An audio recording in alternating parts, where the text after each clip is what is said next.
Welcome to the Outer Realm with Michelle Desrochers and Amelia Pisano.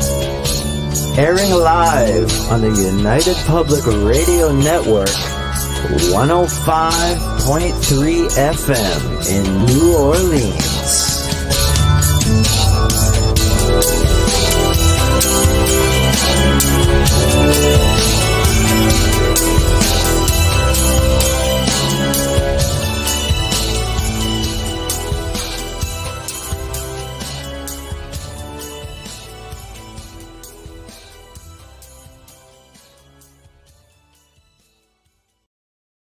Good evening, everyone. Welcome to the Wednesday night segment of The Outer Realm. We are broadcasting live on the United Public Radio Network UFO, Paranormal Radio Network, 105.3 from the Gulf Coast and 107.7 FM from New Orleans.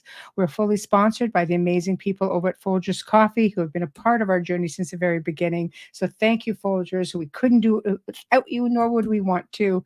Also, big thank you to Justice Snicker, a.k.a. Dr. Snick, the Sonic Surgeon, for his contribution of his time, his music, and his voice for the intro that you just heard. He is an award-winning composer of Halloween, horror, sci-fi, and dark wave electronic music, which can be found on all of your favorite music streaming platforms.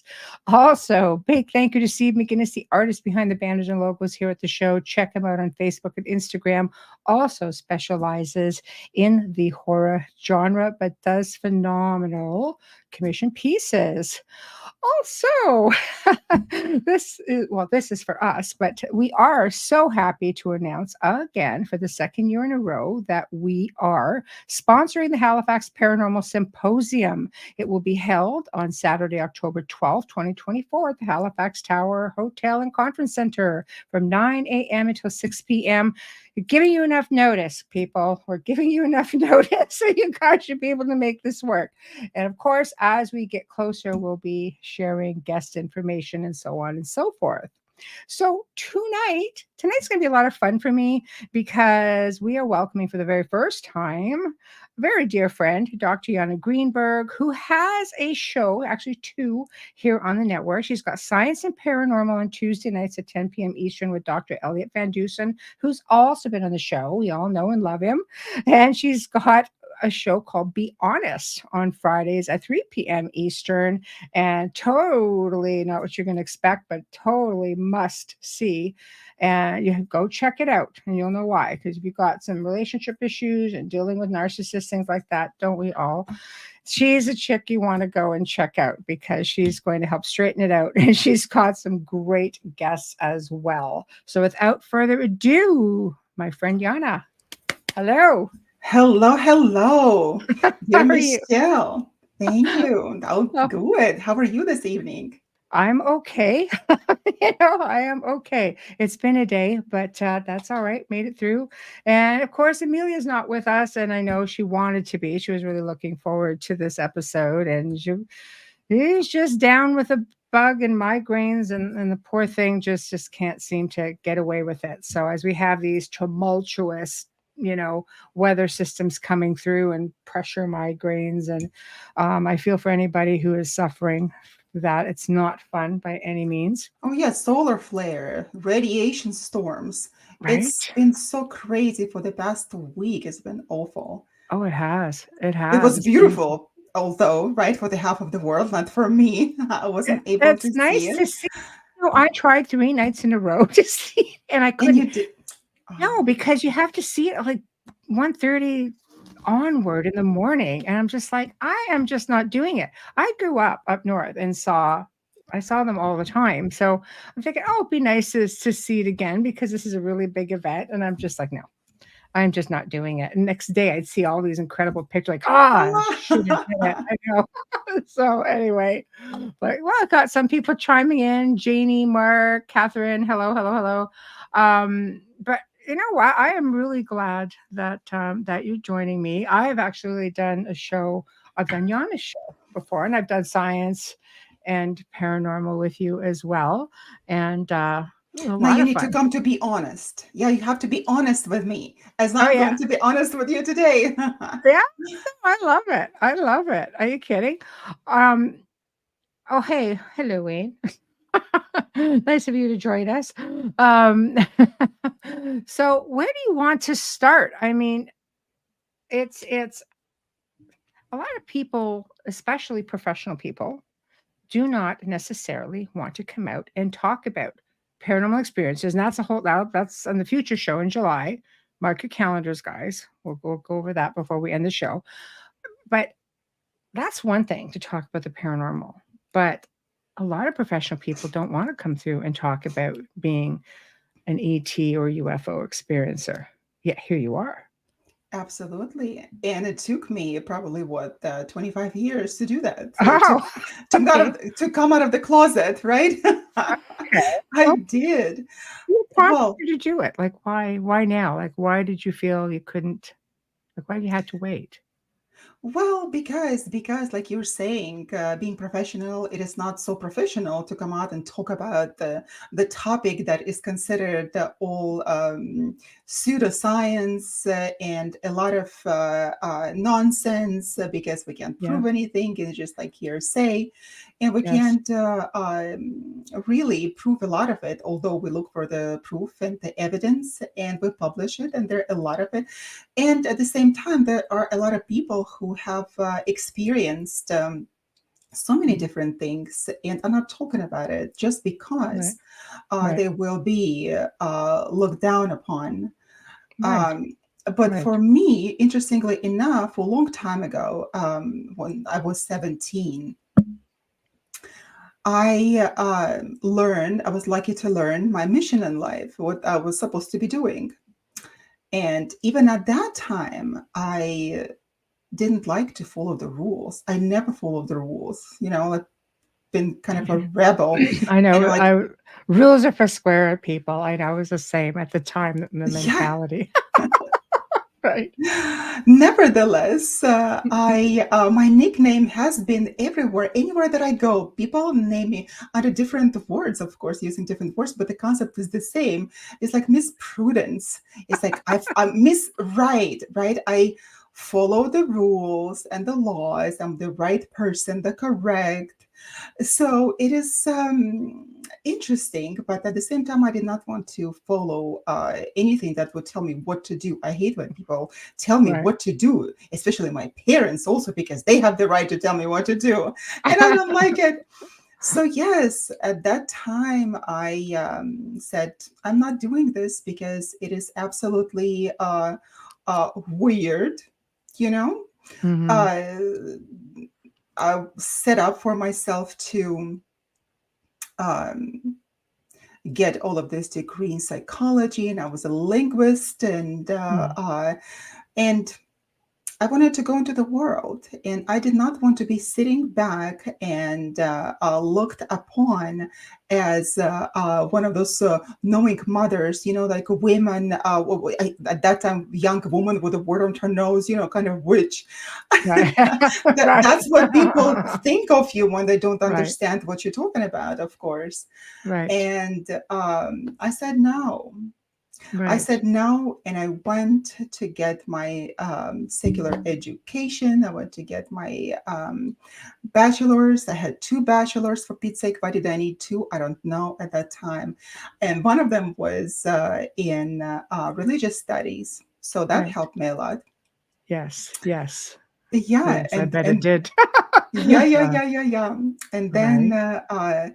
I got my master's also in philology and linguistics, and then my PhD in human sciences. So Right. psychology has been my friend all along. Right. Right. But I have, So that's that. Yeah, that makes it a little bit tough to come out and say, "Oh, by the way, you can add to my resume that I'm an ET experiencer, UFO experiencer. I've had haunted experiences." You know, that would be very difficult when you're trying to establish yourself.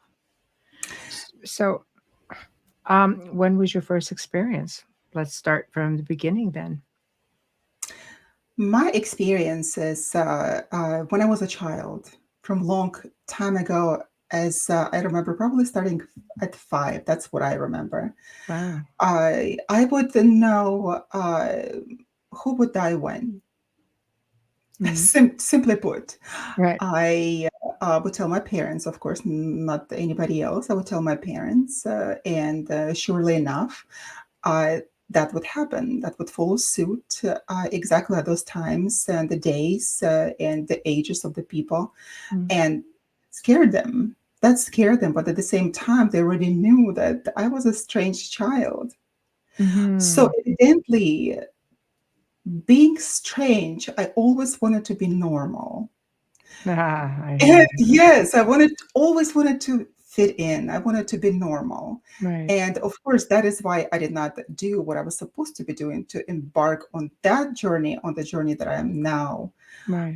It just took me 20 plus years to do that. But nevertheless, I'm here, and Mhm. I learned that being normal is boring. Like Right, Carl Jung said, give me a normal person and I will cure him for you. right. So, Or just wake them up, give them a little slap. It's interesting, that your parents, like, they received the information fairly well, like, they didn't try to discourage you or say, "Don't talk about it," or, "No, you're this can't oh, yes, be." they did. Oh, Yes, they they did, did? of course, because Okay. they said you can talk to us, but you can't talk to the public about it. Please don't do that because that's an No. No. immediate diagnosis, Right. schizophrenia. Oh, That yeah, yeah, I know, because exactly. nobody is going to be listening to me, Right, right, and looking for evidence, right. and that would be really problematic in life. Besides, those things that I would tell my parents, they would be an objective reality, and that would come true. Mm, right. Interestingly enough, I would see spirits at that time, and I did not know what were ghosts or spirits, whatever it was at the time. I Mhm, would see all sorts of creatures, and I would uh, draw them on a paper, and I mm, had lots of drawings. But since we left the mm, country and immigrated to United States, mhm, I no longer have those drawings. But yes, I did not speak openly about it mm, almost to the time when I was 14. mm. And that was a very tumultuous time. Of course. Um, in Puberty. well, actually, I was okay. Yeah. No, but I Michelle, I mean, was okay. no, but I mean, even being like a preteen or a young teen, you have these emotions. It's more emotional than anything else because I mean, women, we're emotional beings, and whether you're going through menopause or just coming into womanhood, we are like roller coaster rides with emotions going through that. Oh, till the end of our lives. You just need to mention that. Especially when you turn into a mother, you become a mother and then you have a daughter who goes through the same thing. It's like, oh boy, here we go. It's never leaving me. Right. But No, and it is okay. It is absolutely okay. It makes us who we are. And we were exactly. made women for a particular reason, and we should celebrate that we're women and not men. Because when I was little, I grew up with my brothers, and I did not have any sisters. And I Right. always wanted to be a boy. Ah, And thank wow. God that I didn't. It's Right. nowadays that would encourage, oh, you have It's to all over the place follow now. It your doesn't matter. identity and stuff. But no, Yeah, no, no. for That sure. was very innocent. Yeah. So tell me about some of your experiences. Where did you see a craft or did you have extraterrestrial beings come into your space? Was it an abduction? Was it a visitation? What was it like? And what did you see?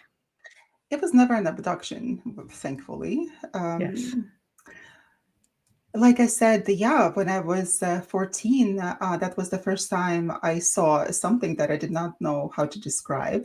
Mm, And all of a sudden, I saw in the evening, I was getting ready to go to bed. And in the evening, I saw uh, some creatures, some weird creatures that I never saw in my life. mm, They were gray, mhm, skin just like ours, but very wrinkled on some mm, reason. mhm. And they were about 3 foot tall. Right. And there were four of them, four, Mm, but only one was communicating with me. mhm, And as soon as I saw it, I looked at it, I got so scared. It wasn't that it was imposing all of this intense fear, as Mm. a lot of them can when you Right. approach them closely. This one wasn't, and I looked at it, and it said, "Don't be afraid."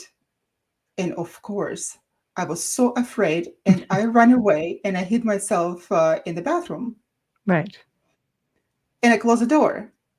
Next thing I knew, it goes right through the door and comes right to me and said, I told you not to be afraid of us because we are not here to scare you. We just need to relay some information to you. Mm-hmm. Right. And so I got out and I started communicating with them, and they would come quite often, and they would relay some interesting things to me. Mm-hmm. And finally, I spoke to my parents about it because it was such a strange experience for me. Right. And I told them about it.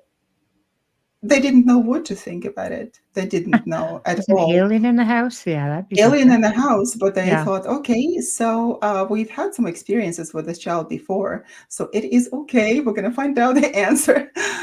So about a week later, my mom calls us all, and mind you, it is the 1990, right?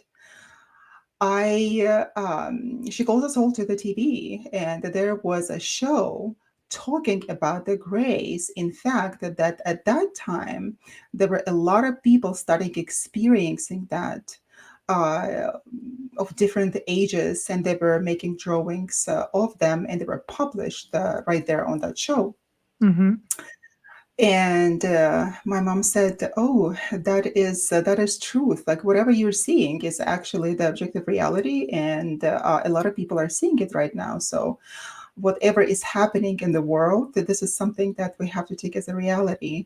Right. Um, and one of those things that I heard from them, and of course, as a child, you're 14, you don't take this thing seriously. And I Right. remember sitting at the New Year's table, right, celebrating. And for us, it was Right. it wasn't Christmas, it was the New Year's that we celebrate.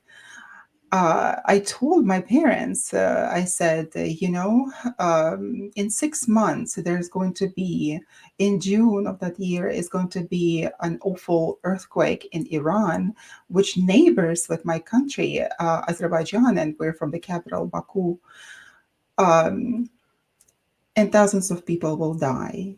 Wow. And That's there was this silence in the room. This is what are you talking about? This New Year, we need to have good celebration. yes. Oh boy. And And yes, did it happen? and it did. They forgot about it, but it did happen. And once it happened, it was June, I believe it was June 21st. And that was one of the most devastating earthquakes in that area. About 50,000 people died, and many were injured and lost their Mm. homes. It was bad. Wow. Yes, and Wow. also they were talking to me about the destruction of the country of the Soviet Union that it was. We lived at that time.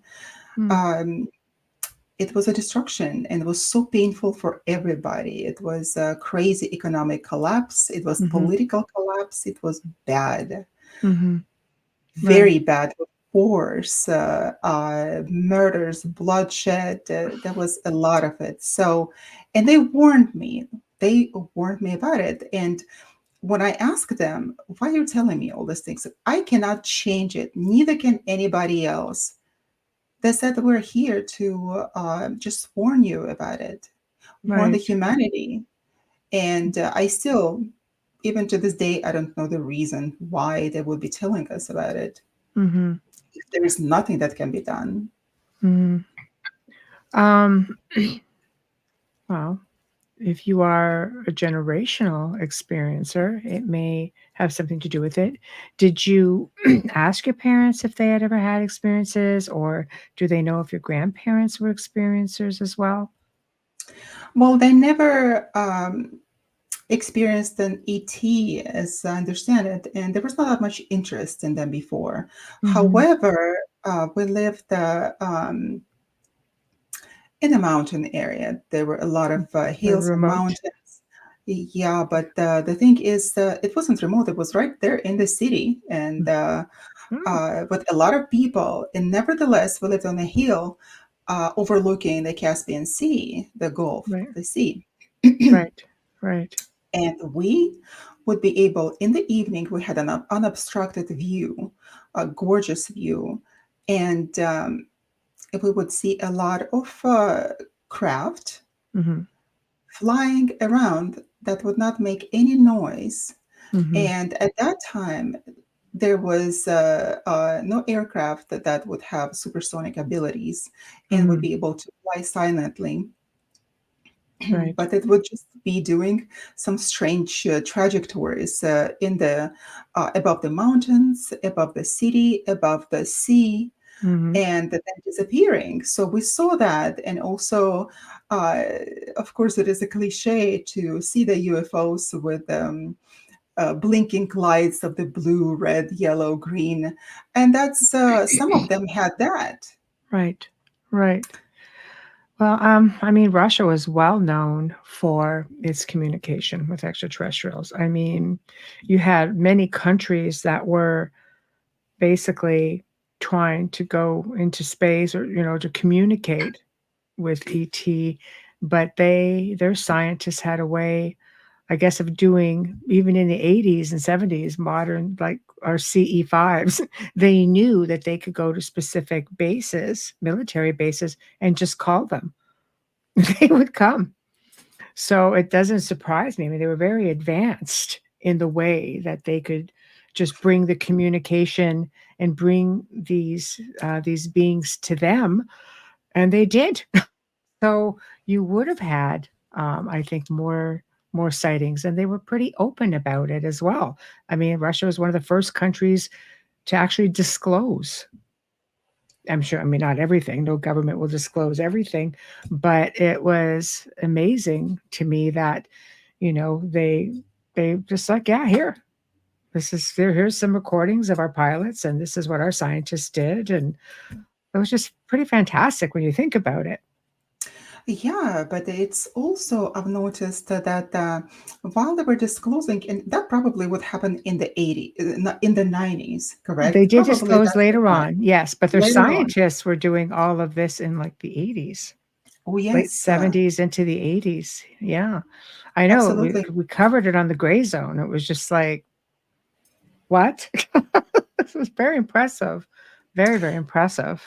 You know, they could have done a lot more if they did not close so many laboratories, because I know that from the beginning of the 20th century, a lot of people, scientists who did research on psychic abilities, on anything that has to do with UFOs or with extraterrestrial communication, the laboratories were closed. And of course, at the Soviet times, Right. they will cease to exist. They would be either sent to labor camps, but Mhm. in order to avoid the spread of the information, Mm. of course, there would be their lives would be ended, Right. for the lack of a better word. Yeah, Right. so Yeah, we can and leave that it is there. so, yeah, yeah, yeah. And that is so interesting because I've noticed that even here in the United States and all over the world, somehow when we reach a certain level of communication or understanding about the ETs, Mhm. somehow those people cannot continue their research. Either they stop getting the funding that they used to be getting, Mhm. or something happens to them and they no longer can perform their research, and just plainly all of their literature Mhm. disappears. Mhm. What do you think about it, Michelle? Well, I know that the United States, is the last one to fully disclose. So that tells me that they feel it's on a need to know basis and that the public really doesn't need to know. I think that you have whistleblowers coming out because they want the information to be told. They want the world to know exactly what's going on. There's a lot of hidden secrets. There's a lot of lies, like most governments. I mean, they feel maybe it's has to do with national security, and they don't necessarily want everything getting out there. If you're going to have back engineering or reverse engineered crafts, then you don't want that information getting out there, because you don't know what your counterparts have. What's China coming out with? What's Russia coming out with? They're, as they say, taking extra precautions. But the UFO, the field of ufology will say, well, no, we all know what's going on for the most part. Everybody's got a camera phone. You're gonna, for years, at least 2 decades, we've had camera phones, or 15, 20 years easily. And people are taking photographs, people are seeing and having experiences, and they're talking about it. With the internet, people are talking about it, and they're reaching somebody on the other side of the world that they're making friends with, or they're listening to a radio show such as this, and they are communicating. And now they know, oh wait, Germany was in contact with extraterrestrials, or beings from the stars, and they were given technology because allegedly the United States gave asylum to these scientists and brought them over at the end of the war. So I don't know. When you look at all of that, what are your thoughts? That's so interesting that you mentioned that, because Einstein, in fact, he first asked Soviet Union for asylum. Right. And that's crazy that they refused. They refused and said, no, we're not going to have you here. So he went to United States. Right. See, and that tells you right there that there's something. When they're fighting so hard to keep it from going public, well, of course, people are going to think, what are you hiding? And why don't you want us to know? But there's so many. I mean, presidents have spoken out. You've had astronauts who have spoken out. You've had engineers at many of these places have spoken out. And then you just have people who have been experiencers throughout the military all over the world who have spoken out. You can only hide it for so long. And, the last administration said, no, you're going to disclose. New administration, nah, you don't have to disclose. So I don't know. Will we ever see a disclosure in the United States? I don't know. Eventually, I think it's slowly happening. Yeah. Just like you probably know that not all information that we receive, we can disclose to anybody. 100%. Not talking about even the general public. There's some that needs to be kept. I can't say secret, but should be kept behind the curtain, right, and not disclosed Mhm. at all. And there's some information that needs to be told. And for example, I would like to say, and also by coming here on your show, that it is a normal experience.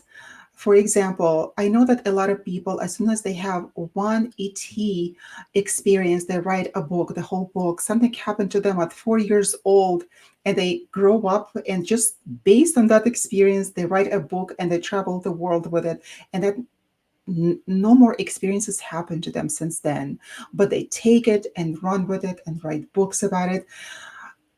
And good for them. Good for Mhm. them, because as we grow older, we become self-conscious about this and Mhm. we don't want to go into public to talk about it. Right. But for a Right. lot of people like myself, this is such a normal experience, Mm. uh, ordinary experience, and nothing out of ordinary. Mhm. And I always thought that I was kind of a um, modern, not really a witch, but what would you call it, like the knowing mother, the modern one without a wart on her nose. Right. And that is good to know, right? It is Right. good to be this modern person in the world, and at the same time, be have the your education, have the background in psychology, in all of the different studies, that even like linguistics, and thank God that I had it, because that helped me a lot in my research. Mm. going back to ancient civilizations. Yes. So it is an ordinary experience for many. And that's another reason why I have not been really going out and talking about it, because it's okay, it's normal for me. Right. Um, I think pre-war or pre-air, pre-Roswell, it was pretty normal for the most part. You get back into ancient cultures and you see it everywhere. You see it in ancient monuments. You see it in some of the out of place artifacts they find, or just artifacts in general that are, not even that.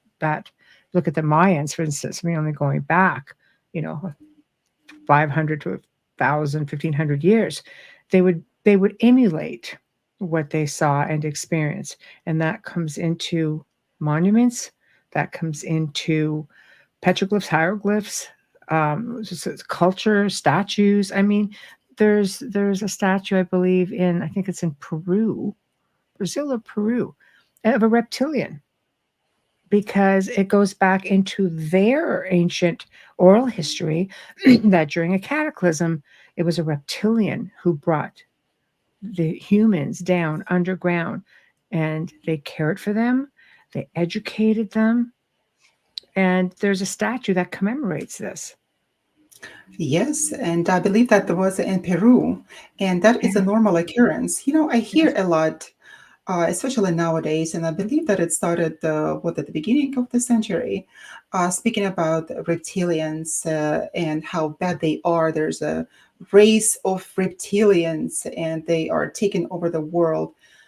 So I'm not quite sure if there is a bad race of reptilians, but I know Well, that we all came from them, and we have reptilian DNA in our human DNA, mm, and it's of course there's a scientific evidence for that, and just came mm, out in the recent years.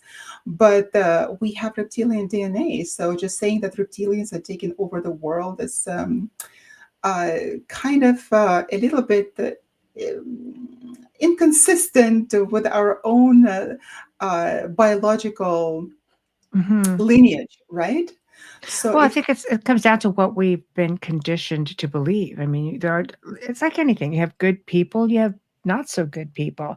I imagine it's the same in dealing with different races of many types. You're going to have good reptilians, you're going to have not so good reptilians, and you've got your draconians that are more of a warring type of race. I think until you actually come across them, I mean, I know people who remote viewed them, and not necessarily great, not great experiences. Then you talk to Joe, and he'll tell you that he's had contactees from ICAR, which is his organization, flat out come out and said, no, it was a great experience. I don't know. Quite sure how I'd feel if you sort of wake up in. I think it's a startling thing, because I'm quite comfortable being an experiencer, and I've had experiences with different races. Um, but there's the whole, okay, you're in my room. I am supposed to feel very safe and comfortable in my bed, yet here you are. So that's, I think, where the problem lies for me. Whereas I think if most people were wide awake and had this experience, not when they're falling asleep or not being woken up, even driving in the car can be startling because you're supposed to be focused. But so some people go camping, some people just go for a walk and claim to have these incredible experiences. I think it'd be a little yeah, easier to take. while they are incredible experiences for us and for experiencers, of course there is a stigma of over the over pathologizing all of these experiences, and immediately, like for example, I since I was a child, I could never feel that I am just alone in any space. I knew that there were a lot of them all the time next to me, and I was Mhm. so self-conscious, even going to the bathroom, for Pete's sake, there's somebody next to me, and I did not like it. No, it's Yeah, intrusive. Yeah, yeah, yeah. But at the Right. same time, if you talk about it, that's paranoidal schizophrenia, and then you're labeled for that for the rest of your life. Hmm. But if we just looked at that from a different perspective, and thank God that there are such branches as, of course, the parapsychology that studies that, and also Yes. transpersonal psychology. There's archetypal psychology that studies that and gives the evidence to it. So I think it is absolutely important because people know where to go with their experiences and be heard and understood. Hmm. Because I know that even to me, people would come just to a regular therapy session and they would say, and they would just be eating their tongue and just saying that I think that I have a demon. Finally, one woman spit it out. Yeah. And she's like, please don't think anything else for me because I don't want to be portrayed as schizophrenic or anything else. Right. And I told her that absolutely okay to share that. And she did have one. She did have an entity Hmm. that we got rid of. And she no longer had all those physical infirmities that she had for the past 5 years. Hmm. And if she didn't come to me, nobody would have told her that, but she felt it. She felt it.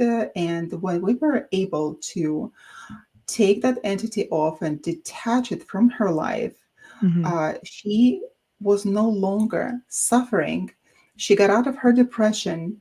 And if she went to just a psychiatrist, that would be a lifelong medicalized living, right? Existence. Hmm. Nevertheless, I'm glad that there are people like myself, like you, Michelle, and there are a lot of us that people can go and share and be heard and understood. Well, no, I agree with you. I think because it's more widely accepted now. Um, Whether a person has an attachment or not, there's something that leads them to believe that there's something there, and you have to explore that, and you have to give them dignity. You have to be cautious in how you deal with people because they look to you to be the rock, to carry the load for a little while so they can just take a breath and realize that they're not alone in the experience any longer. There are people who sensationalize that, and there are people who actually do the right thing and assist. Unfortunately, I, I think you're in a position in your field to be able to add a professional label to it as well. And I don't know if label is the right word, but when they're coming to you for assistance, you're not, and I don't want to say you're just a researcher because I was just a researcher. I'm not a psychologist or anything like that. And I've had people say to me, "Oh my God, like, you did everything right and you assisted me." And I've worked with psychologists and psychiatrists and doctors, and because it was part of one of my prerequisites would be psychological assessments just to be sure. Nobody wants to be spinning their wheels. And if there's something deeper going on, you need to explore that. And I would need permission from these practitioners to continue working with the individual. Like you have to show due diligence in what you're doing. So you are already eliminating those steps because you are the professional who can give, a proper assessment as well as dealing with the research part of it. Yes, and I have been doing this work quietly. And of course, I did not go public for quite a long time, up until 20 years have passed. And, after that, I got my PhD. And of course, that you think that, okay, so now what you do with PhD, you're a researcher, you have to go teach, you have to Mhm, go into research. mhm. And all of a sudden, I heard, well, how long are you going to be running away from it? And it dawned on me. It's like, Oh what? my God, I Yeah, thought, right, how long are you going to be running away from it? right. And not only that, they asked, you cannot run away from your gift. You cannot run away from your destiny, from your assignment in this life. I hate to say assignment because I don't like anybody to have any assignment for me. I want to Mm-hmm. run my life, and nevertheless, this is not the case, always Right. the case. Right. This is unfortunate. Unfortunate. I know a lot of people that want to have contact with ETs, with spiritual guides, angels. Mm. I know a lot of people want to do that, but at the same time, I never wanted to have it. And in fact, I once asked not to have it, at least 50%, to take away some of the things that I see because it was cruel, it was nasty. I would just go out and I would see all of these Mm. entities and the sources of people's problems, either psychological, physical, and social life. That would be brutal. That was brutal. So I Mm. asked. And Mm-hmm. next day I woke up, 50% was gone. And I started living my happy life as I knew it.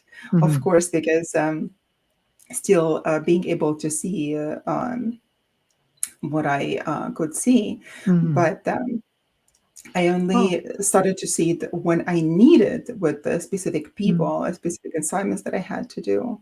Mm-hmm. It makes a difference. It wasn't your time, and there was a respect there, which I think is important. People need to consider the fact that you don't have to be afraid. There is respect. I've had times where, I come in and I'm just, coming down to lie down and go to sleep for the night. And then I have hands on my head. And I've woken up with hands on my head. And I could feel like energy. And I'm just like, Jess, I'm too tired. and and all of a sudden it just stops. Yeah, I'm a little bit like ornery. Don't wake me up, but I just like I am too tired. I just and there are other times I was just before I go to bed, I'm like, I know you're there. I hear you. I feel you. Just just let me go to sleep and at least pretend like I'm having a good sound sleep. And then I don't care after that. So and I wake up exhausted, but I know I've been somewhere because I woke up exhausted and yet I've apparently had this great sound sleep. So to me, I became very comfortable when I realized I wasn't being harmed. I was being given information. We were having an exchange of information. So when you took all that away, did you regret it at any point? I did. And did you ask for it back? And what And I happened? didn't get it back. No? No. Oh, That was an interesting experience because at the time you have a family, you have kids, you want to have a seemingly normal life. yes. Yeah. But the thing is, I stepped on the path that I was not supposed to. So, Mm. yes, we talk about having a family, having children, but I was supposed to be doing something else, and that was not my time to do it. Right. And when the time came, I said, okay, this is the time that I can devote more time to it, and I would like to get it back. I Mm. didn't, and which is okay with me because uh, there are different projects that I had to be working on. And the thing is, what I realized that we are not doing in this life what we were just set to do at that particular time. For example, if there's an assignment for our lives, we um, just start doing, go in the direction of this assignment, right? And along the way, we are given different assignments. Mm-hmm. And that was so strange for me to understand because I thought, okay, that I have done this, and somehow um, I no longer need to do that. Mm-hmm. And there's a different assignment and a different assignment, different role that I had to fulfill. I was needed someplace else. Like for example, I was um, I was told that I needed to work with the borderline personality disorder. Right. And I'm like, what am I going to do with it? Like, how am I going to do that? I've never worked with it. And I Mm-hmm. don't have any clients, I don't have any patients with a borderline. And I was told that they are already prepared, they're waiting for you, and they they know where to go. Right. All of a sudden, I started seeing tons of people with borderline personality disorder anywhere I went, and that became the sole line of work, my therapeutic work. Right. That became the sole. There was nobody else for any different issue. That was it. I was working with borderline. And Mm, that was difficult because no therapists want to work with borderline personality disorder. It's very difficult, and it is mm, supposedly untreatable, although lately there's evidence that people can get better. mm-hmm. But one day I hear, okay, you're done with it. I'm like, Ooh. what are you talking about? I'm done with it. I'm not going to be done. I'm not done with it. This is who I am. This is what I do. This Right. is, I help people. Guess Right. what? Right. That They is tough. told me to go do these two shows. And then you came on my path. But the thing is, I thought, okay, I can just do both, right? I'm gonna do the still do my therapy. I'm gonna do with the borderline personality disorder because I Hmm. really liked it and was pretty good at it and helped a lot of people. Hmm. Guess what? And then here you Every are. single patient with borderline personality disorder disappeared. Right. It's like all of a sudden they got better. Hmm. Hmm. And this is the thing because they would tell you along the way as you go what you should be doing. And as much as we don't want to be listening to that, we don't have any other choice. And if we do, they will redirect us back. And if we still don't take it, there will be a lot of problems in our lives. For example, I ran away from it at the age of 17. And by the time that I got graduated with a doctorate degree, I could no longer. My entire life at the was almost in ruins, and I had to hold it together because otherwise it would just fall apart. I Right. had the crazy sleep disorder that I was unable to overcome. Like, what Mm, is going on in my life? I mm, can barely hold myself together. And that's the thing. If you run away from your destiny, what you're supposed to be doing, there is no way for you to have a happy life if you don't do what you're supposed to be doing.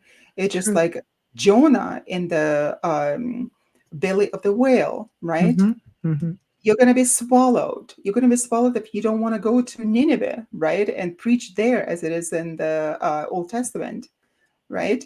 Hmm. And um, it is so interesting that all of those archetypal stories they have reflection in our lives. That's why they are still existing on our plane with Hmm. fairy tales, with mythologies, because they still have the relation to our personal lives here. Hmm. I agree. I agree. Um, I must want to backtrack one quick second. To Tamara, hello.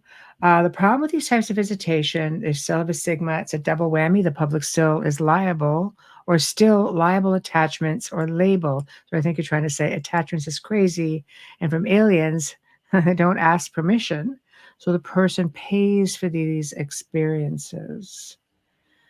I agree. Any way you look at it, you don't get nobody asks permission whether you're dealing with paranormal, whether you're dealing with, um, different otherworldly species or interdimensional, dimensional beings. I think we share space with a lot of beings, different dimensions within our space. But it's like I always say, it's like listening to the radio. You can only listen to one station at a time, even though there's a lot going on in between.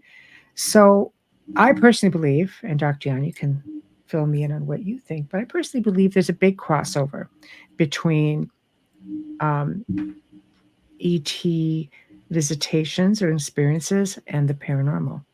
Hmm. That is so interesting that you mentioned that because what we think in paranormal, of course, it's a vast area. Yes. Yeah. What I learned through my own personal experiences and my own personal research, that I no longer call, in fact, that world spiritual, because that's what we call it, spiritual world. This is how it is for us. We are Mm. real, we're physical here, and Right. they are not. In Right. fact, that they have their own physical bodies, only on a different plane, in a Mm-hmm. different dimension. And Mm-hmm. this is what I realized. So for me, it is not a spiritual world. It's the Mm-hmm. world as physical as ours.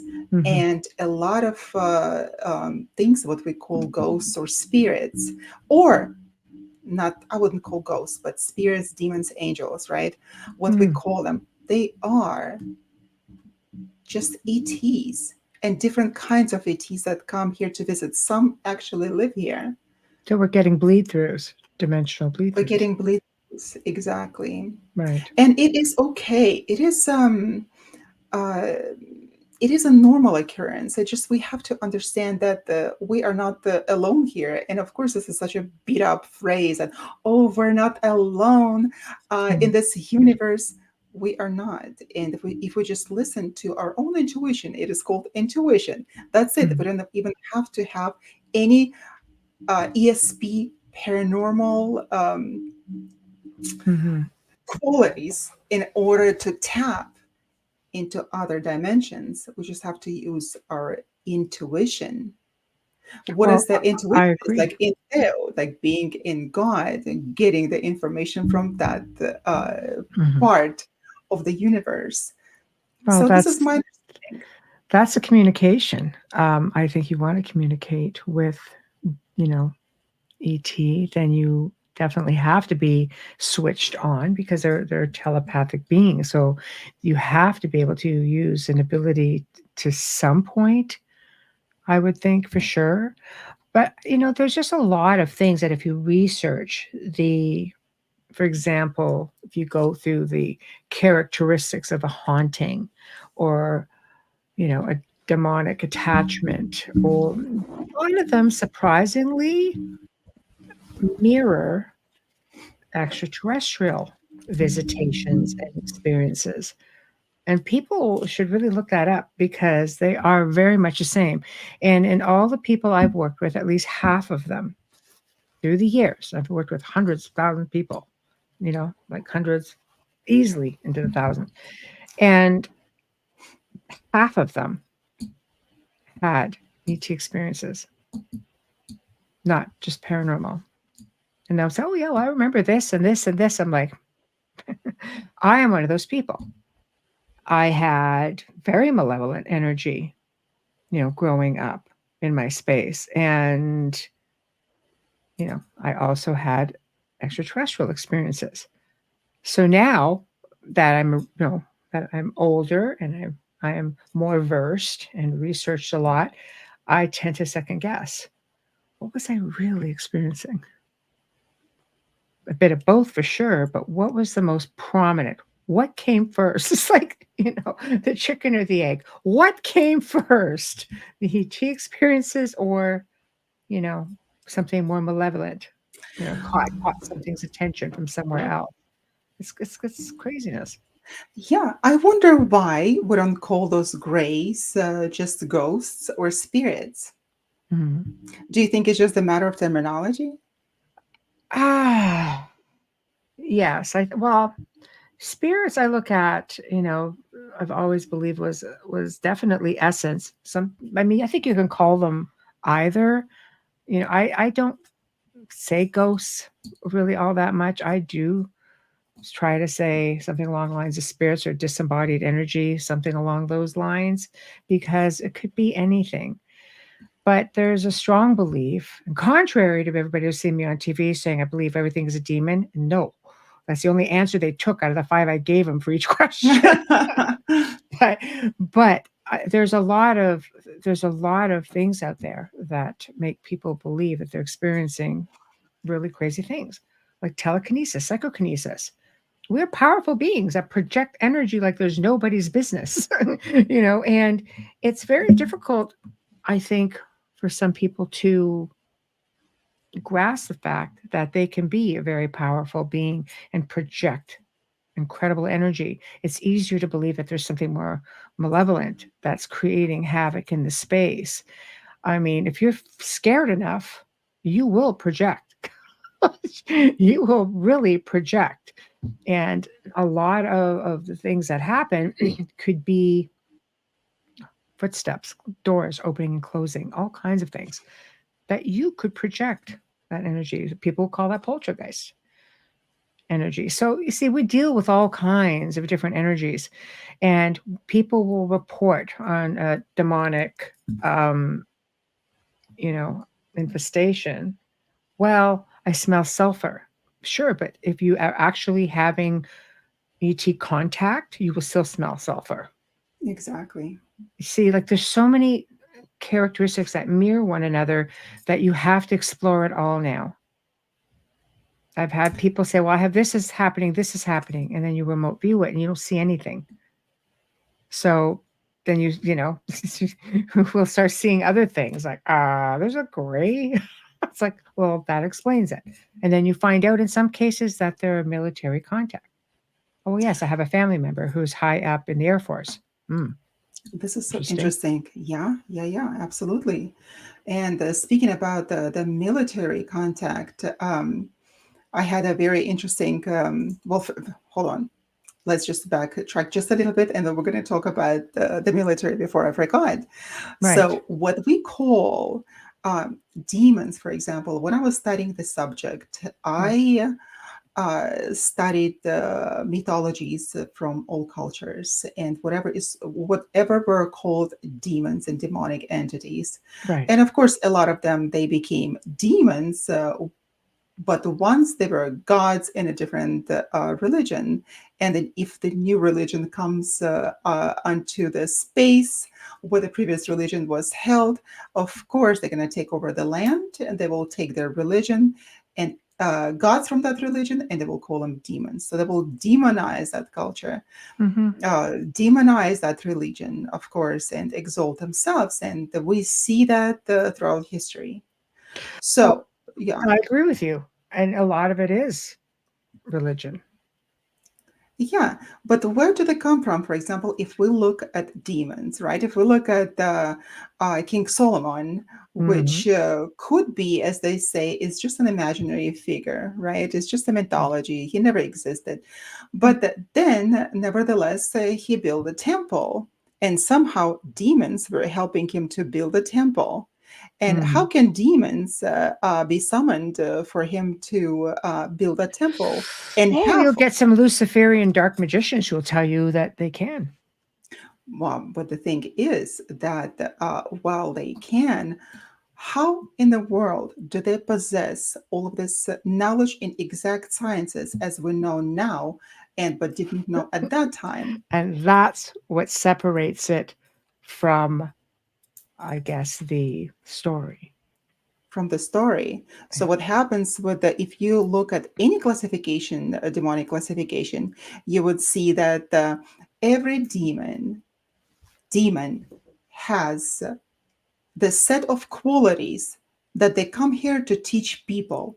And oh my God, now we decided to say that, oh, but for that, whatever they give us, they have to take our soul. We sell our soul to But devil. there's a belief that we don't own our essence, therefore we can't sell it. What are your thoughts on that? I'm telling you, there's so much out there that Michelle, what you're talking about, it's mine, it's mine, it's mine, it's me, myself, and I right there inside. I know.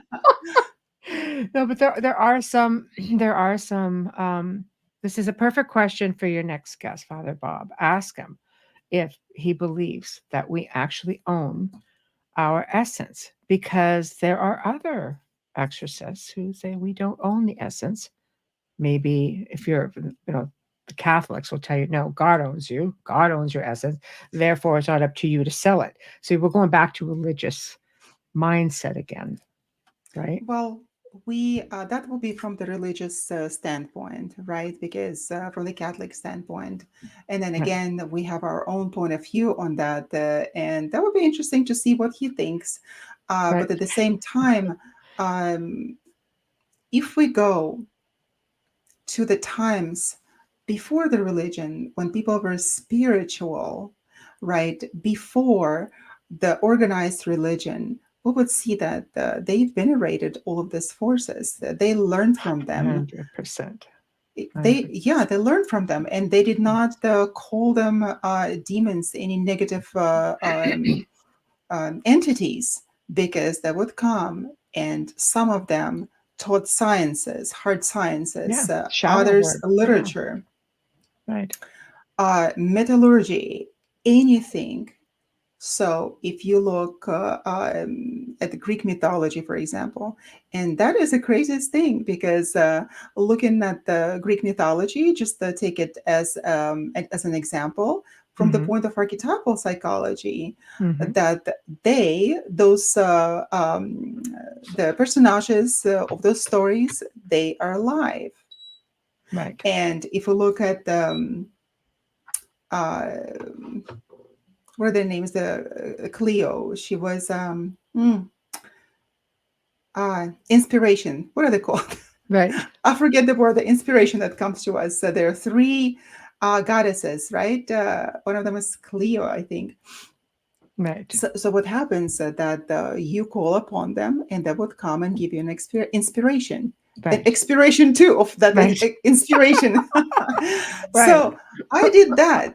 I did that. I experimented with it, and I said, okay, let's look at it. And I would Mm-hmm. call for some of them and say, okay, like I need the inspiration in this area. And surely enough, I would even feel the presence, and I would come, and I would be able to write on that topic. So with mathematics, for example, right? With math, and I'm a complete zero in math, like zero. I hated math. I'm with you, sister. Ah, I No, hated no. that. Right. But at the same time, I would, if I needed to pass exam, for example, or do the assignment, because the Mhm. PhD level, you have to. And I hated that statistics. We were just talking with Dr. Elliott about it. We hated it. I would ask. I would ask for the insight. I would say, all right, here's the deal. I need to do this. I need to pass this exam. I need to have the information in my brain right now. Mm. And I would be able to solve problems, those that I never was able to do before. Right. Right. So many people, and not that I conjured anyone. I didn't do any rituals Right. with any physical objects.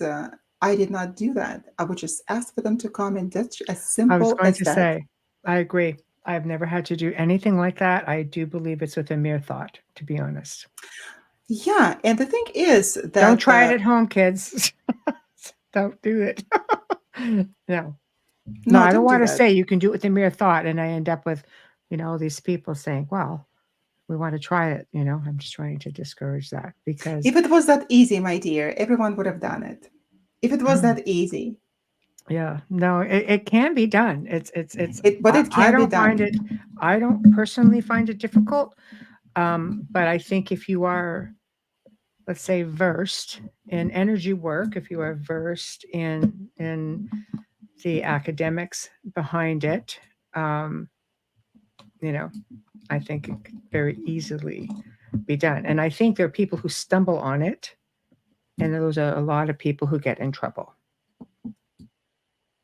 The stumblers, because they That's don't. true. Yeah, Hmm. sometimes you just have beings that are attracted to people, and people, you know, it could have to do with other lives, their previous lives. We are in a time, I think, where conditioning and religion is conditioning. It is. There are some that are belief systems, there are some that are ways of life. They're not so much religions, but there are some big ones out there that it's about conditioning. And some of these words, are like demon is a very, there are people who believe demons are a thing. There are people who believe nope, they're a race, of ET. I guess if you look at a reptilian, and if you are a person of faith, you would say demon. If you're a person who as an experiencer, they would say no, reptilian, draconian. Like they can break down what they're really seeing. So do you think there's a difference, or do you think they're one and the same? That it's been mistaken identity. You can't even go and utter these words in any church, in the synagogue or the mosque. You can't just go and talk about it, of course, because immediately you would be deemed as a heretic. You will be excommunicated from the church or from any religious organization. So Mm, the yeah. questions that I would ask people who would come to me with that, demonic and this and that, I would just ask them a question. So, what do they think about our DNA and having reptilian DNA in our blood, Mm. in our DNA, the strand of reptilian DNA? That would It's be a hard. science. It's Yes. hard sciences that have already Yeah. proven that. So if they're so against reptilians, right, people, and they think that, oh, that is Satan. So how come do we have the reptilian DNA in our DNA? We just have to be able to ask ourselves questions, or be able to ask questions. I think it's also conditioning. When you look at serpents and dragons, their ancient representation of that is knowledge. It's not what you physically look at. It is that's knowledge. It is knowledge, and even the Bible says that be wise as snakes and gentle as doves. So how come snake all of a sudden became a wise one, right? If it was deemed Well, as a Satan. just look at the Vatican's new, their new oh, what am I word I'm looking for? Not a stadium. It's their new meeting room. It's just this huge. If you look at it from above, it's the head of a serpent with red eyes. Yes, and all the inside, when you sit there, you're just sitting in the head of the serpent. That's right. Knowledge. I still believe it's just an old belief system. They're very, very into the old belief systems, right down to astrology and the zodiac, and it's just mind bending. But people of faith, just you go based on what we are conditioned to do, right? I Isn't mean, that from the time you're a interesting? child. Yeah, but isn't that interesting that the Spanish Inquisition would be killing people for those exact interests Right. in mythology, Mm, in different kind of entities, right? In astrology, and nevertheless, mm. they themselves would have deep connection to Egyptian mythology, right? Yes. Egyptian religion, and Yes. which takes roots in Sumerian religion. Yes. So if we look at that, and if we look at the obelisk right Yes. there instead of in front of the St. Paul's Cathedral in Hmm. Vatican, like what is it doing there? Exactly. Right. Then if we Exactly. look at the clothes that Papa is wearing, right, we would see the hat that he's wearing in the shape of a fish, Hmm. and so many different attributes from the Egyptian times, from the Sumerian times, that For sure. allude to the gods that existed before, that were fish type gods, that were reptilians. So somehow um, we, like you said, we were conditioned to be who we are Hmm. by the church, but nevertheless, they contain that knowledge, That's right. special knowledge that we are not told about. It's a secret knowledge. Absolutely. And that goes back to the old ancient mystery schools. We go back even into ancient Egyptian. I mean, the age of Taurus, so you had bull worshiping. We just went through the age of Pisces. Just look at the Hmm. Pope's hat. The way he used to wear it was the head of a fish. Right. And now we're getting into the age of Aquarius. Like, just watch for those principal aspects, and you'll see it. It's all hidden And, in plain sight, right? oh, yes. But the thing is that in the scriptures, it also says that those who have eyes will see, and those who have ears will hear. So what Mm-hmm. do they say? That's an allusion to something that you have to be paying attention to. If you don't, if you've been conditioned and preconditioned and done with conditioning for the rest of your life, Right. then you will not hear that. There was That's right. a minister in the Spanish church somewhere in Spain. I think it was in the 90s. He learned that Christianity takes root in Egyptian religion. He did not even go back further to Sumerian. He learned that it takes root in Egyptian mythology. He took off his robes and he walked away forever. Mm-hmm. So it's those who have ears will hear, and those who have eyes will see. And we're not saying anything about against any organized religion. It's just something that is right in the plain view in front of us, right? Right. And we're not asking any questions. Right. They, Well, they yeah. keep us very distracted to not ask for, to not go and take notice. But people are taking notice. I think we're going into a new age. I'm going to do a really quick station and sponsor ID, and then we'll just go to a few comments and we will continue on.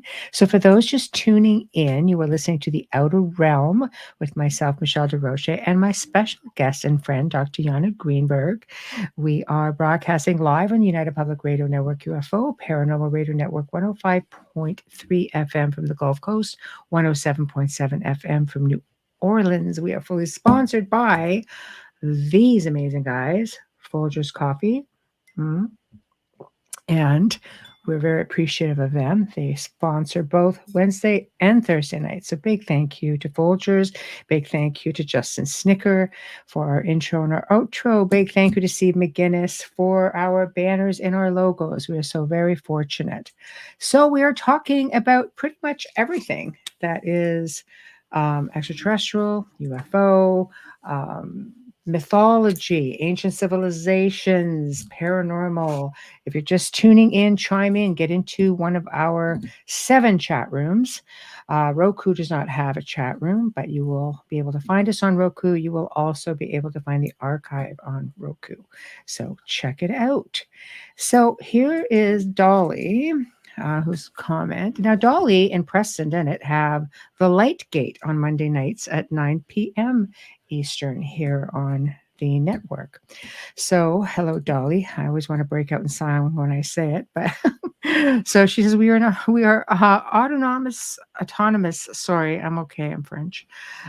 Beings we choose. Our life is your path. I have had guides and counselors with ET, but at the end of the day, I make my own decisions. She said, let me just get rid of this one. She goes on to say, yes, each is responsible to gain wisdom and knowledge. Those who are confused have issues. ET grays are physical. A ghost is a disembodied, not physical. No, exactly. Now, Wayne has a question for you. Dr. Greenberg, do you have vivid dreams of traveling dreams? And if so, are you able to recall them upon your waking? That is a great question, Wayne. Yes, yes. I have been recording my dreams since I was 16. And I have done my own extensive research into the realm of dreams, dream symbology, and understanding what dreams actually mean for us as humans, and what functions do they have. And of course, I've been writing them down. And interestingly enough, I was able to go back and I had a whole system developed for deciphering my dreams, because as a symbologist, and I had to become a symbologist in order to understand how our soul is talking to us, and is talking to us through the symbols. Of course, that was so interesting because I would have recurring dreams. In different settings, that would be same recurring dreams in the same storyline, Mm. and I would just write them all down. And at the end, I would put the words and concepts that would intertwine with the same concepts in the following dreams, or the dreams that I had before. And I would even just number the pages, because I would be able to go back and see that I already had that dream about 5 years ago, and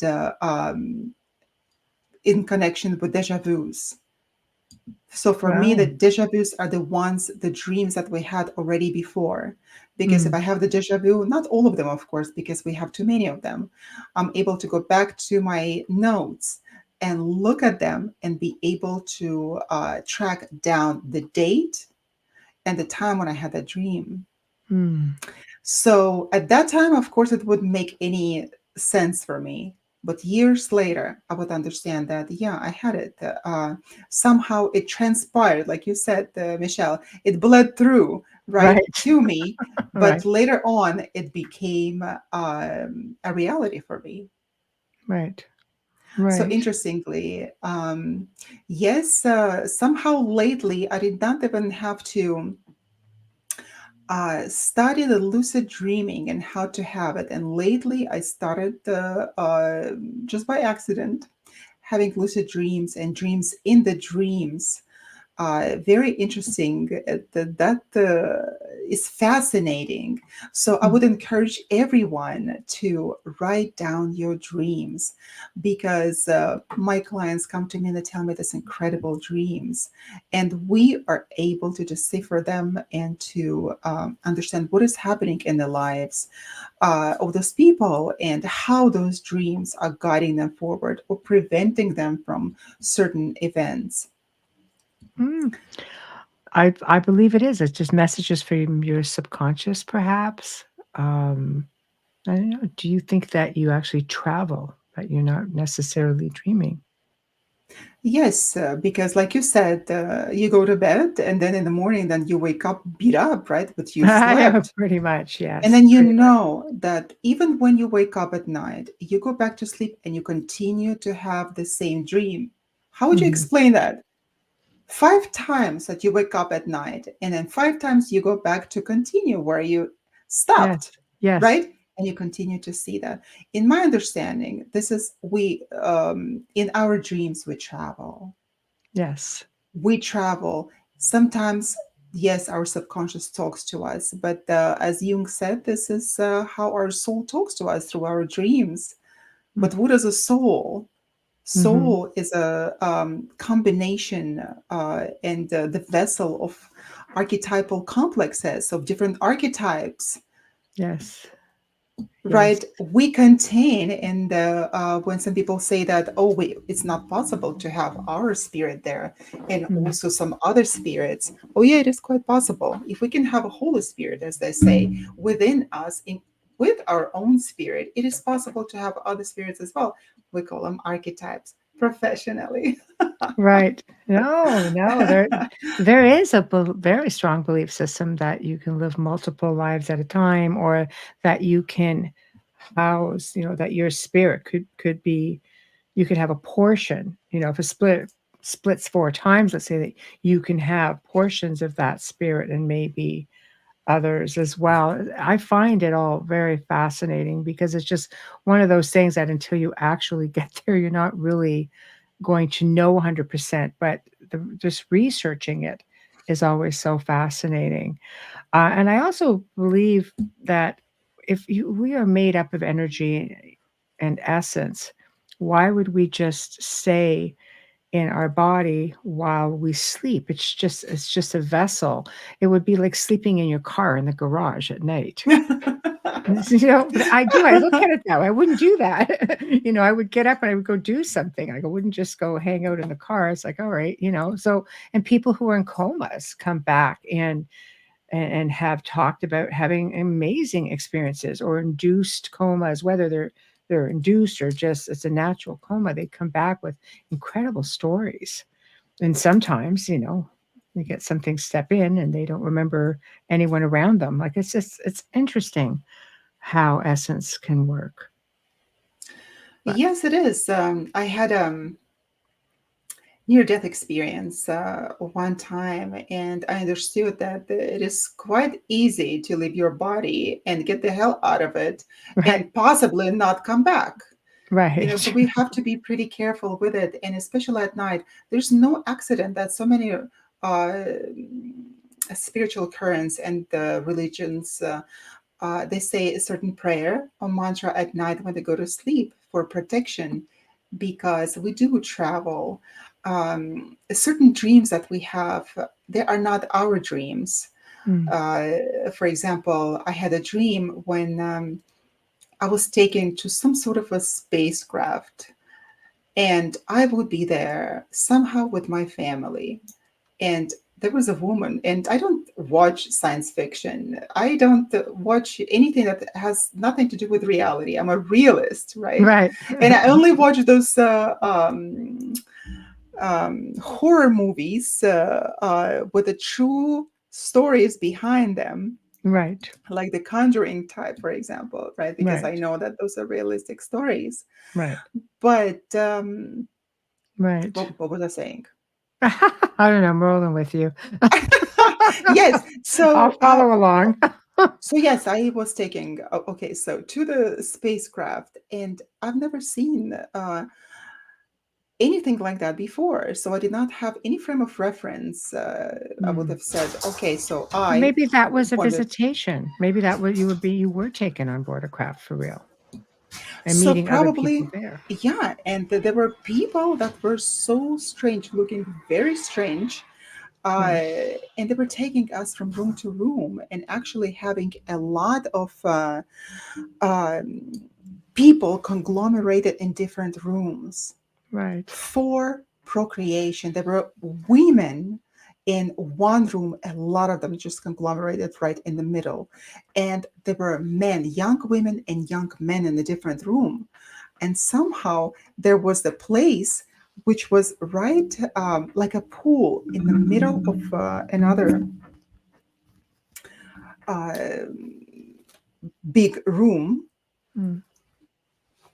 with the water, and there was a young man laying in it on its back with blonde hair, with bluish eyes, and there were lights around the perimeter of this little pool, Mm. and he slept there with the eyes open. And that the woman that was giving us a tour, she said that he is for procreation, for creating a new type of humanity. I got scared because it involved my family. Right. And you would Right. think that, okay, if you don't have any frame of reference, if you didn't see it anyplace else, how would you be able to recreate it in your mind if you don't travel to other dimensions? Yeah. No, I agree with that. That would actually be a really interesting experience. It's amazing that you were able to remember that. Honestly, I have some vivid experiences, and then nothing ever like that. It's almost like, no, you're not supposed to know. And I'm told it's like, well, because you asked and not. I'm thinking, don't listen to me when I'm not in my physical body because I don't know what I'm talking about or what I want. So if I say when I'm awake, I want to know, I want to know. But still, I only get bits and pieces. But yet, when you go to sleep or like incredible things happen and I wake up going all this great stuff. So something must go on. But We will that learn would be so much interesting. about ourselves if we wrote our dreams down. It just took I few minutes have, of our yes. time in the morning to write it down, to be able to track yourself even years back to see, oh, this is what it was. Because we Yeah, but forget. sometimes you can do that. Honestly, Dr. Yonder, sometimes you get up and you just kind of go, you just open your eyes to focus. And it's like gone, just gone. Immediately. Yes. Yes, So that's exactly. why I think Edison, this is, he was sleeping, in fact, with a metal jug, I think, or metal plate in his hands, because he was getting insights from his intuition, from his dreams. And he would just go to sleep. And as soon as he fell asleep, of course, he would drop the metal plate on the floor and would make a lot of noise. And that would make him wake up. And he would remember his dreams this way. That is crazy. I did not know that. I don't want to And do it. If and I that go to works. sleep, I want to sleep. I don't know. Beats hypnosis. I don't know. Um, I don't know. What do you think about hypnosis now that I mention it? Because realistically, you open that door, it's a careful what you wish for. You can't necessarily just undo it. You can't undo what? Hypnosis. Like once you open that door and to get, to recall your experiences, you can't necessarily go back from that. Well, it's because as a hypnotherapist, of course, I did a lot of past life regressions with people Oh, because I know that they're so therapeutic. right. It just depends. Of course, when people learn something about their lives, they get very sometimes petrified what exactly that they saw and why they Right. saw that. That would be crazy, of course, for them. Um, my thoughts are disappearing. They're slipping into the unconscious. That's what I, it is. They're I'm slipping into just zinging unconscious. things out at you. I just thought I had to ask because I know you do it. And, Oh and yes, sometimes it's not for everybody. Sometimes like, do you ever meet somebody that you look at them and you kind of go, you might just be best to wait after counseling with them. It's like, yeah, you may or may not do okay with this at this stage because you can't just erase it, can you? you can't. Well, if it is a traumatic experience, it is possible to give a direction to the person to forget, and it is Right. possible to forget. So that is why we can have an abreaction. We can have some unpleasant experience Mm, because of so many different reasons, and mhm. we would be traumatized. So we have to, Right. if we're seeking hypnosis or hypnotherapy, we have to seek professional advice, professional Mhm. people who've been specifically trained in that and who did not complete the weekend course and go immediately with the dirty boots into somebody else's soul. We have to be very careful about it. Mhm. But yes, once you learn about it, you're never the same. Right. Of course, you can brush it off and say, "Oh, that is just nonsense that happened to Listen, me." You know, it's just it fairy tale, did. very subjective. No, you Yeah, just planted that. I know. No, I know. but when I you put a connection between the person's experience in the past life, for example, in right. the to the present life, and the habits and the uh, what is the word I'm looking for? Habits and preferences Right. that we have in this life, and certain events that did not make any sense to us and but have a connection and explanation in the past life. That's Mm, what the game changer for people. Whether it was a right. bad experience or a good experience, we can learn from both. Mm. Let me ask you this. Do you find when you're dealing with past life regression, do you feel some of the experiences that people are having, is it past life or is it more ancestral imprint, like it's like an ancestral imprint? Some people will call it DNA imprinting.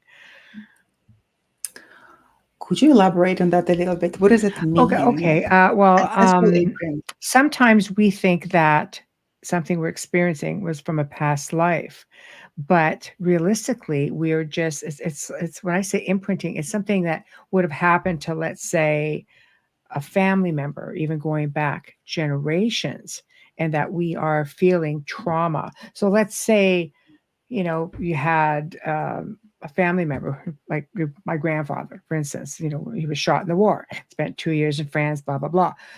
But I have that same, well, I go back to Templar, so I have a very strong warrior instinct.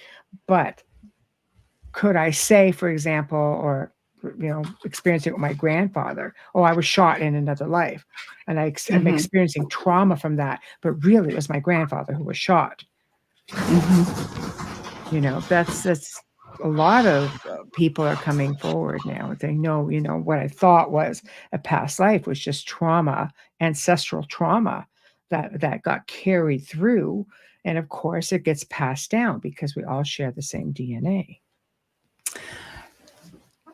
I haven't come across anything like that because people would be having their own personal emotional connections to that time period where they go, their own personal emotional connections. Mm. um, with the in case of the generational and ancestral, that is what I do to look into the person's um, family line, Mm. ancestral line. That's what I would do. Right. But this is very Right. interesting that you just gave me an idea to actually do that through past life regression, and Right. for the person to be able to see it for themselves instead of just me looking it up. That's what I call look it up. Right. Look it up, right? Yeah. Yeah. So instead of me asking the question and getting the information, they can do it themselves, which would be karmically even better.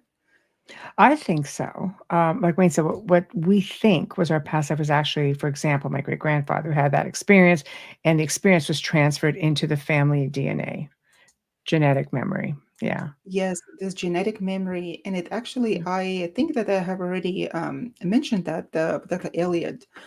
Uh, Yes. one time, um, and of course, I experiment with myself, with my life, with my soul. You know, of course, like any scientist, we all find our all the disorders in us. Psychologists, that psychiatrists, while we go through school, will find everything in us, right? So we do Yes. research on ourselves as well. So Yes. one time, it was several years back, I became really perplexed why a lot of people were betraying me. That and I was not an still not an easy person to trust. But Mm. those that I would bring into my inner circle, they would betray me, and Mm. not lightly. So I started wondering why. Of course, it was very upsetting to me at the beginning. And then what do you do with it? You look for the solution. And I decided to see perhaps it was in my ancestral line somewhere that I'm carrying that load up to now. Mm. And I discovered that during World War One, my great grandfather, which is so strange that I'm thinking about it, it was a different grandfather who I never heard of, Right. because I know of the one that my mom's that was Mhm. in the white Tsarist army, and he was Mm. serving in the army. He was the white, and I think that the other one was red.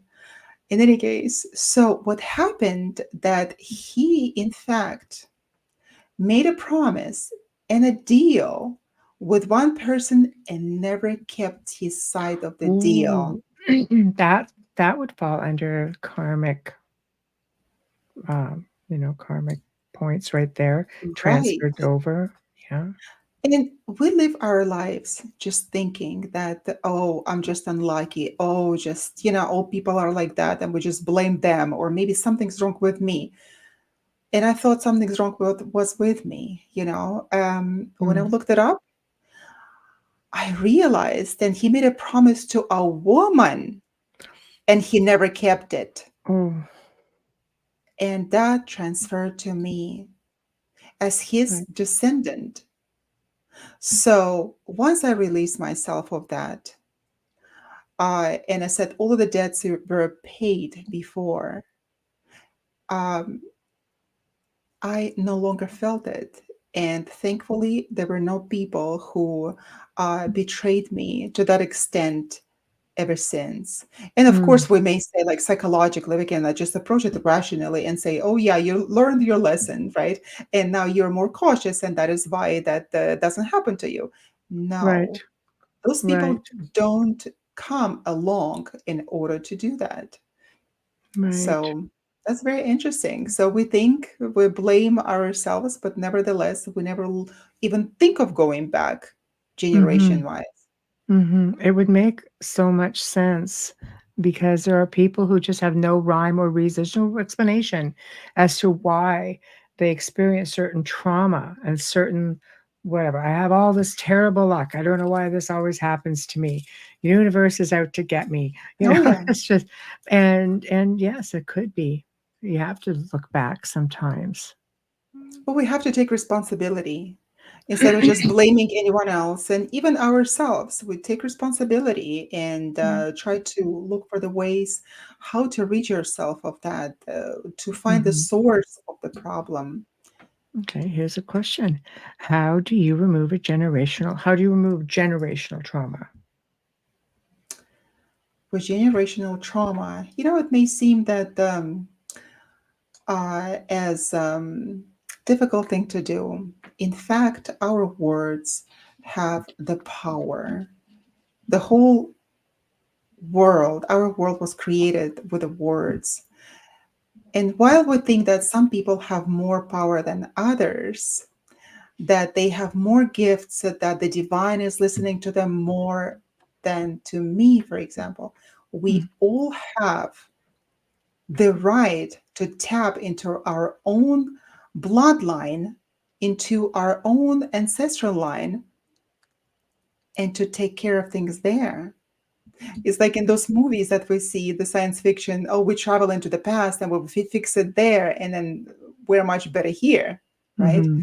So it's the same way we can do that to alter our present reality. We can go back and see what it is originally. Mm-hmm. From the very beginning, you have to know what it is, what the Mm-hmm. problem is. And after that, you can just talk it away. Not just wish it away. You can talk it away, you can order it away. But the thing is that people do it differently. Um, Everybody does it differently. Right. But you yourself have the power to go back and say, that debt had been paid by my ancestors already. And Mm-hmm. here I am, free of that. And I no longer wish to continue that line of behavior in my life. So break it. Mm-hmm. Break it in your own words that you don't have anything to do with it. Right, right.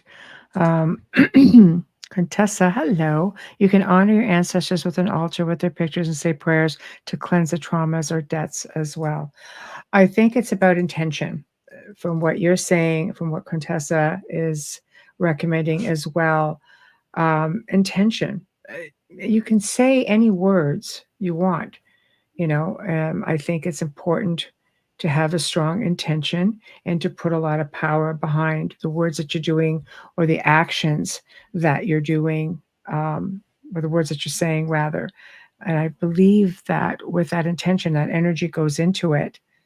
And we are really, don't forget, we really are powerful beings. We are beings of energy having a human experience, essentially. Dolly made an interesting comment earlier. She goes, we have DNA from all over the universe, technically. So if that's the case, we should be superheroes. But like Realistically. you said, we were conditioned, Michelle. We were Yes. conditioned to take our eyes off more important things. We were conditioned to be sheep. Yes, you're not And they wrong. stripped us of our powers, of course, and we had to give power to some supernatural, superb being instead of just relying on ourselves. Hmm. I agree with you. I agree with you 100%. So moving forward, then, what's the answer? What is the answer? We shouldn't fear, obviously, having extraterrestrial contact. We shouldn't believe everything in the paranormal because things are not always as they seem. True. We are conditioned to fear things we can't see. We are conditioned to fear, especially in the dark. And we shouldn't. You notice how most paranormal experiences, or they everything seems to happen or be centered. Investigations in the dark. No, no, no. Hauntings happen 24/7, whether it's light or dark. But I think it's easier to deal with if it's light. I mean, Man, I have investigated locations that were so off the charts. You know, daytime, nighttime. It seems to all come down to mindset. We're fearing the wrong things. I think maybe things might be reversed. I What think would it is a lot of the times we have to approach it with humor as well. Like you said, don't fear, don't be afraid.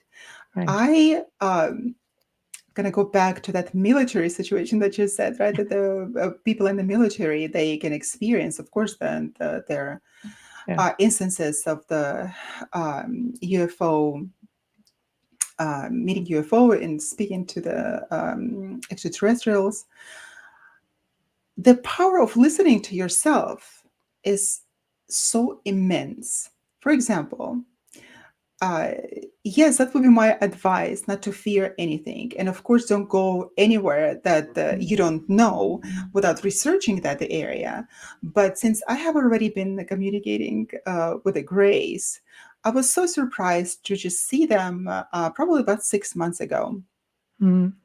And it was 3 o'clock in the morning, and I was wide awake all of a sudden, and I couldn't go back to sleep. And I said, okay, something is happening here. All right. So I got up, I got dressed, I went downstairs, I put myself coffee at 3 o'clock in the morning, and I said, all right, here's red carpet. Come on over. What do you want to tell me? Right. And humor helps. Otherwise, it would be so petrified, like, oh, who is here again? Like, when it disturbing me, I want to sleep. Right. And I see the same four grays. One was the tallest one, and the three were the shortest. And they came like in a pack. And they come to me and they tell me the stories. And one of the main one that really um, didn't really shock me, but it was very unpleasant to see this imagery. They and I just want to warn everybody, I don't have any political preferences except one, and I'm not going to talk about it here. Yeah, we'll leave that there. Yeah, Yeah. but the thing, yeah, but the thing is, I saw one of the world's leaders um, in here in United States, and they showed me that his hands, like the blood drips, not just drips, but pours off his hands. Mhm. And they say that he is responsible for so many deaths in this world. Right. And that was so unpleasant for me to see that, because I don't like this side of blood, but it was just so vivid right in front of me. And I Mhm. asked them, why are you showing it to me? Because what can I do about it? And again, they said that you just need to know. Mm. And I, that was very interesting what happened, because I turned on the TV at the time. Um, well, but I asked them before when they started to leave. I said, no, hold on, come back, because I need to ask you some Right. questions Right. since you're already here, just like catch the moment. And I asked them because I've always been pondering about the reason of the sleep disorder that I have. And to me, I asked them what it was, and I needed to know the answer. And they said that I belong, like I come from one of the ancient civilizations, and we're not going to talk about which one right now, but I come from there, and I have all the answers in myself. Mhm. That was very interesting, because I've never heard of that civilization before. Mhm. And I had to research it. I wrote it all down. But the interesting thing is that they left, and I turned on the TV and YouTube, and I see the story of Linda Howie Moulton. She's an investigative Linda Moulton journalist. Howe? Howie, right? Howie? Oh, Linda How? Moulton Howe? Linda Moulton Yeah. Howe. How? Yes. Okay. Howe. That's how you Yeah. pronounce how. Okay. Yes. And she had an episode on interviewing a military sergeant from Yes. his experience in 2015 in Georgia. Mhm. And he had the same experience although he said there were 5 of them, and he said that they told me that they were a council of 5. Those that came to see me, they said that we're a council of 4. Mm-hmm. So evidently, they're all different ones that coming and talking to different people, but he had the same message that they come to warn him of things, unpleasant things that are going to happen to this earth. Even if we can't do anything about it, they come to warn us of the danger. Mm. And of course, there's more to that story, and we are almost out of time. We are. We are, We but are. just We wanted are. to say not to be afraid of it, Right. but Right. listen to yourself and try to ask Yes. questions, Right. No, I agree with you. I think too many people, there is, they do instill fear. And then we have to worry about things, like Project Bluebeam coming up, and this is a big thing, and drones are everywhere, and everything you see is not necessarily out of this world. There's just as many here, I think, as there are off planet. I think we're dealing with a lot of dimensional beings that can just pop in with a mere thought if they want to. There are portals. I mean, the planet is littered with portals and vortexes, and honestly, the stargates. So everything is there. It's not hard for them to come in here, and many of them look like your neighbor. So don't be so frightened. Just basically take the time and just explore it. It took me a while, and I'd known it deep down. I've been an experiencer since I was a child, and so when I talked to my mother, she goes, "Yes, we were, and yes, so was your grandparents on both sides, and we're all negative blood types, all of us. Like back then, the chances of 2 negative blood types meeting and getting married were like there's only 3% of the world's population at that time, and yet." That's my whole family. So, there's something to be said for that as well. Let's believe that a lot of negative blood types are experiencers. So, with Oh, that being yes, said, myself. yeah, see, there we go. So, yeah, there we go. Here we are. Yana's just taken over the board. I don't have to do it. Oh, there was a question, and I know. I Why don't you put? responded. We can address it if you want. We do have a Or few maybe minutes. I just forgot that it is not my show. Okay, no. Go ahead. We can address it. She goes, I've never seen aliens, but I have for many years. Dreamt of them, and it's always about invading Earth, and it feels like a war is happening around me. Could be, because if we look at the ancient sources in ancient books like Mahabharata, for example, there are a lot of texts that in fact talk about the space wars, and they were not between humans; they were between the aliens, extraterrestrians, terrestrials, not aliens. We have our own aliens here on Earth. It's true. It's true. So quite possible. Yes, we see them. We see things that we don't have any frame of reference about, and we see things that are in our collective unconscious. And let's just pay attention to our dreams. Right. Well, and that's where we have to leave it off, unfortunately, because we are almost right at the top of the hour. So, guys, thank you for joining us in the chat room. You make it that much more fun. You really do. We appreciate your questions and your comments. So, thank you. Big thank you to Dr. Yana Greenberg Oh, for spending the evening. And thank you for uh, having me. it was a lot It's of been a fun. pleasure. I loved it. I loved it. Big thank you to Folgers Coffee. Big thank you to Justice Snicker and Steve McGinnis. We appreciate you very much. Remember to go check out Roku to watch the archives. Do it. Do it. Do it. Tomorrow night, we welcome the return of Jack Roth, who is a film producer. He's been on the show a few times. He's going to be discussing his third film, Extraordinary: The Revelations. Last time he was on, he talked about Extraordinary: The Seeding, which was all about hybrids, which was very cool. So this is going to be great. It's going to be a fantastic show. So make sure you tune in. And in the meantime, have yourselves a great Thursday And we shall see you all tomorrow evening. Thank you and good night.